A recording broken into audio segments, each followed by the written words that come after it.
matter po. Yes ano po, opo.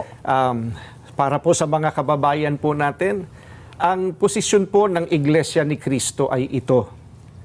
Kung ano ang tama at kung ano ang nasa mga batas natin, yun sana ang dapat pairalin. Huwag po itong pilipitin para umayon sa nais ng sinuman. Hindi po sumasang-ayon ng Iglesia sa anumang hakbangin na hindi naaayon sa mga batas ng ating bansa. Sapagkat ang batas po ang salalayang nagpapanatili ng kaayusan sa ating bansa. Kapag ang batas ay binaliwala, ay nagbubunga ito ng kaguluhan, hidwaan at kawalang hustisya. Alam niyo po iyan.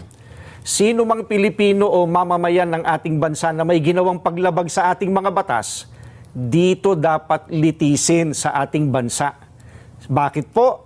Sapagkat gumagana naman ang sistema ng ating hustisya. Hindi po natin sinasabing wag litisin ang dating Pangulo sa mga iniaakusa laban sa kanya.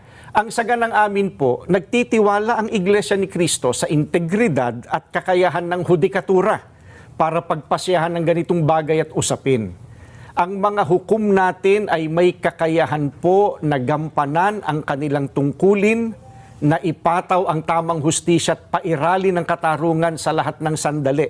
Kaya, hindi natin dapat isuko ang soberenya ng ating bansa sa iba. Yan po.